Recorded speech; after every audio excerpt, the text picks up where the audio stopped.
Hello, welcome to my frequently asked questions. Today I'm answering commonly asked questions about mini facelifts. So in this video, we're going to talk about everything there is to know about mini facelifts. Why have a mini facelift? What are the indications? What are the potential benefits? What are the things to avoid? How does a mini facelift compare with other types of facelift? What is the recovery? What is the potential cost and potential risks? And then of course, how to choose the best person to do the procedure for you and my own personal tips. So first of all, in terms of myself, I'm a London-based oculofacial plastic surgeon. I specialize in this kind of surgery. I only complete facelift surgery, blepharoplasty and rhinoplasty surgery, and I complete this every day. And so the information I'm giving you today, it can never constitute a medical consultation. It really is for education and information purposes. So why have a mini facelift? Well, a mini facelift is going to be most helpful if you have early signs of aging. And so these could be changes along the jawline, such as loose soft tissue, loose skin. It could be just a more tired appearance. And the classic thing is if you look in the mirror and you lift everything upwards, well, if that flatters you, it might be worth considering a mini facelift. Now, in terms of aging, there are three factors that can give rise to most of the aging along the jawline. One is the effect of gravity, and this area of your face tends to come down with gravity, and so whereas your face can be more V-shaped when you're younger, it tends to be more square with aging. And so lifting against gravity can restore that natural V-shaped appearance. Loose skin can be removed with a mini facelift. And then finally, volume loss. And volume loss may require an additional procedure such as fat transfer, or non-surgically that can be done with fillers. Now, the other factors that can influence these changes can be age, can be genetics, and can be lifestyle, such as smoking and sun damage, which will tend to exaggerate these changes faster. Now, in terms of age, age really from your 30s onwards can be a factor, but genetics can also play a major role in how quickly these changes occur. Now, one thing can be hypermobility. Now, if you find that you're very flexible, when you put your fingers out, if you can bend your fingers a long way back, some people can bend their fingers almost 90 degrees. And if that's the case, then you're definitely hypermobile. Now, if you're hypermobile, it means that the way your collagen is super flexible and stretchy. And that's something that you've inherited from your parents. The benefit of being hypermobile is you're very flexible naturally and you're less likely to sprain ligaments and joints. The downside is you tend to age faster. The skin tends to get looser quickly, and there may be more loose skin around the jowl area as a result. Another factor that can influence things is early menopause. And early menopause and a change in your natural hormones in some women can correspond to a speeding up of the aging process. And then a third element can be structural changes. If you have a small chin, your chin is recessed backwards, often that can give you more fullness in the neck, which is not very flattering when it comes to aging. Often people with smaller chins tend to age faster and have not such a defined neck shape. And these are just three elements of genetics that can have a role in terms of how quickly you age. So what are going to be the things that happen? Well, the effect of gravity results in jowls, and loose skin can be seen in this area. Now, the factors that a mini facelift will really help with early jowls and mild loose skin. But if you have changes in the neck, often a mini facelift is not going to be the best treatment, because really that needs to be treated with a face and neck lift procedure. And a facelift procedure will tend to lift upwards, and then the loose skin can be removed around the ears. Now, The benefits of a mini facelift, well, it tends to have smaller scars, and these can be hidden along the natural curves around the ears. Because it's a smaller procedure, it doesn't require surgery in the neck. Often the recovery is faster. It can be completed under local anesthetic with sedation, avoiding general anesthetic and those issues associated with it. It can be more conservative because the surgery is less. And because it's less involved, a mini facelift often results in less risks and less potential for complications. How does a mini facelift compare against other types of facelift? Well, if we compare it against the most basic type of facelift, a skin-only facelift, well, skin-only facelift means what it says. There's no lifting of any other soft tissues. It just means removing loose skin. And it's a procedure that used to be done even more than 10 years ago. And it's not going to be the most appropriate if you have jowls, if you have further changes that are beyond just loose skin. It's a fast technique. The healing it corresponds to that, and it's really only suitable for younger patients under the age of 40 who only have loose skin. A ponytail facelift is an interesting concept where if the surgery is done through the hairline, and so another word would be endoscopic or three-dimensional facelift surgery. I complete this surgery for my patients, and it really is a procedure that is best suited for early facial aging, and it's really focused around lifting the mid-face. I find it's best completed in association with also adding volume, such as fat transfer, and sometimes with skin resurfacing, and it can give some really excellent results.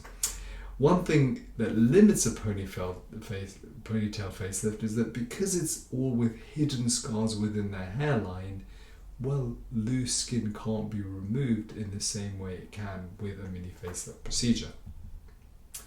A max facelift is a facelift that focuses around a straightforward technique where the face is lifted with 3 principal stitches.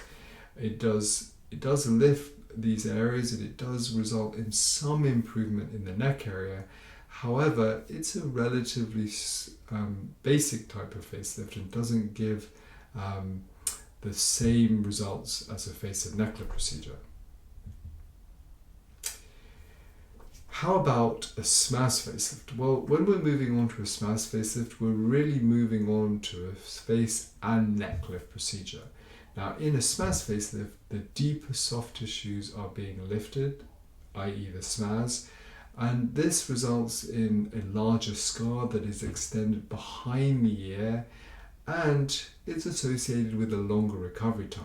And most of the recovery is centered around swelling, but it can be more like 2 to 6 weeks as opposed to a mini facelift, which is more like 1 to 3 weeks. And how about like a deep plane facelift? Well, a deep plane facelift, the difference is it's restoring the volume that has descended with gravity. So it tends to be a more vertical lift in terms of surgery. This is my preference when patients have further aging, and I have my own signature deep plane facelift that I complete for patients. It does require a scar that goes behind the ear, and it does tighten the neck as well as the face. So it's not going to be the best for patients who have minimal changes in their neck because it's not necessary, but for patients who have changes in the neck as well as jowls, it's going to give the best result. So when it comes to mini facelift, what should I expect? Well, before the procedure, it's important to have a consultation with your potential surgeon and talk through thoroughly what you particularly notice and what you're aiming to achieve. And if you have changes in the neck, well, it's important to look at those during your examination and assessment to make sure those changes are clarified. During the consultation, well, your surgeon is going to discuss the potential procedure, what are the potential benefits, and of course, what are the potential risks. Now, in some patients, complementary procedures may be helpful in order to give you the best result. And common things would be adding volume, which can be done with fat transfer, with implants. It can be, it could be that there are changes in your skin, such as sun damage, fine lines, pore sizes, and these could be improved with like laser resurfacing or other forms of skin treatments, such as radiofrequency. During the procedure, well, in terms of anesthetic, my personal preference is sedation, where local anesthetic is given with sedation, and this tends to give a fast recovery where you can go home even an hour after the surgery. The surgery will take 2.5 to 4 hours depending on the exact detail of what is required. The scars can be hidden in an area which I showed you earlier, in the contours of the ear. With mini facelift surgery, there is no scar behind the ear, and that potentially leads to faster recovery. And the areas that have dropped down with gravity, such as the jowls, are lifted, and then loose skin is removed, and then the skin can be put in place with delicate stitches, which are done in multiple layers. The first layer being removed a week after surgery, and the other layers could be like dissolvable stitches that dissolve over a period of months. After the procedure, well, the main aspect of healing is swelling and sometimes bruising. Now, recovery time is generally short, considering like what is it compared to other facelift procedures, and usually you should allow 1 to 3 weeks, and the principle really is swelling and bruising.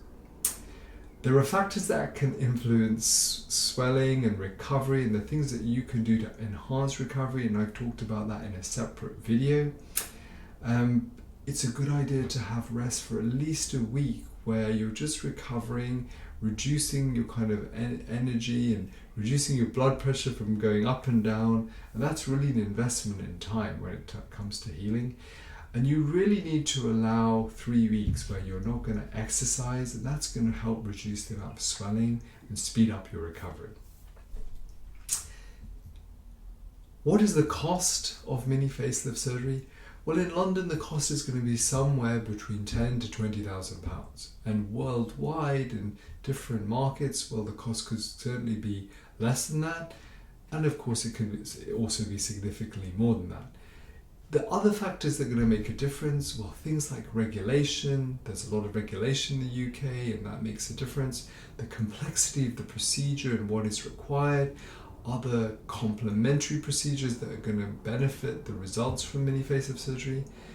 The location of the facility, the type of anesthetic, the amount of aftercare in terms of enhancing the recovery process. All of these factors are going to make a difference into the final cost, and it's important to bear that in mind when looking at this kind of surgery. What are the potential risks with mini facelift surgery? Well, in a way, it is a smaller procedure than a full face and neck lift surgery, and the recovery is reflected in that. Swelling and bruising are the main things, and some patients will have less swelling, and that is wonderful. Some patients can have more swelling, and it just takes that bit longer for the swelling to go down, and there are things that can be done to enhance that. Other things, well, things like volume loss, well, the mini facelift won't specifically address that, so if you have lost volume, then you may need to do other things in order to enhance that. Things like skin necrosis, where the skin, rather than healing as a fine line, can literally be much darker or even black in colour, and that can ultimately really result in scarring. Well, smoking is the #1 risk factor for that, so it is really important to avoid smoking before and after surgery to avoid these issues. Stretching of a nerve, well, the chance of that happening is less than 2% after this kind of surgery, and then of course it recovers over a period of months, but it's frustrating because although most patients have a faster recovery over weeks, that can mean a longer recovery.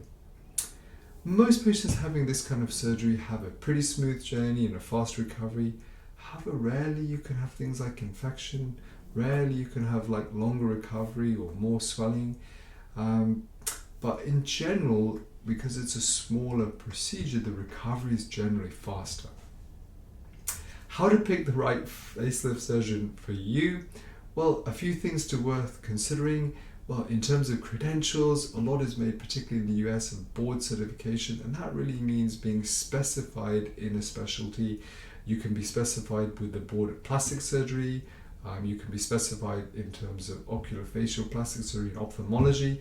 You can be specified in terms of ENT, which is known as facial plastic surgery, or you can be specialized in both dentistry and medicine, in which the board is referred to as the maxillary facial surgery. And so there are different boards depending on where surgeons have done their training. I personally feel it's important to see a surgeon that specializes really in face and neck procedures as opposed to the entire body. Look for a surgeon who has experience. In Malcolm Gladwell's book on Tipping Point, he says that you should spend at least 10,000 hours in an area to be really a true expert, and really that corresponds to many years of experience. And years of experience can be helpful because you will have built up a lot of knowledge in this area. Look for cosmetic surgery really offering a holistic package and looking after you in terms of staff and support after the surgery. It can be an emotional journey, and having that support can be really helpful for patients. Look for a surgeon where you're going to be treated in world-class private facility, and really that means private hospital where things like infection and risk is minimized, particularly in the era of COVID, and look for an area where you can see where the facility is before undergoing surgery. Certainly looking for a surgeon who has positive reviews and positive feedback can be helpful, personal recommendations, and of course you can always visit the facility and visit the surgeon beforehand. My personal tips are, well, be really clear on what you're looking to achieve. And if you know exactly what you're looking to achieve, then your doctor can advise you what's going to give you the biggest improvement in order to achieve that. Research your surgeon, take your time in making a decision, don't rush into anything. There is definitely a degree of artistry with this kind of surgery, and surgery is customized to each individual person. My personal preference is really natural looking results, and I like patients to look natural like they looked when they were younger, and I ask all my patients to bring old photographs so we can use that old photograph as a template. Non-surgical facelift is something that's advertised a lot now in the media and on the internet, and of course it's not a true facelift. Most non-surgical facelifts really focus on adding volume and really fillers, and that definitely has a role in rejuvenation. However, it's not like a true facelift because it cannot lift in that way. Thread lifting, well, that can lift for a short period of time, but it's still nothing like a facelift. You really need a personalized consultation and assessment to decide what the best treatment is for you to fulfill your goals and expectations, but also to look at the fine detail of your face and see what's going to be the most appropriate procedure for you, and whether other things such as fat transfer, laser are going to be beneficial to you. Any kind of surgery, well, there can be a need for tweaking or touching up, and this can be approximately 10% of patients that can need this. And it could be helpful to discuss that with your doctor before having surgery. Now, a mini facelift definitely helps patients achieve what they're looking for in terms of reducing those factors resulting in aging, jowls, loose skin. However, even though it's called a mini facelift, there is some recovery. There is swelling, that it does take time for that swelling to go down. It is less than a full face and neck lift procedure, but there is always some recovery. And the final thing is, well, it can be an emotional journey, and we're emotional as people, and it is good to have a supportive environment that can support you during that recovery. So in summary, the things that we've talked about today in terms of mini facelift surgery, well, we've talked about why have a mini facelift surgery, we've talked about what's improved, what are the indications for mini facelift surgery, How does it compare against multiple other types of facelift surgery? We've talked about the recovery, the cost, what the potential risks are, and I've given you some tips on how to choose your surgeon.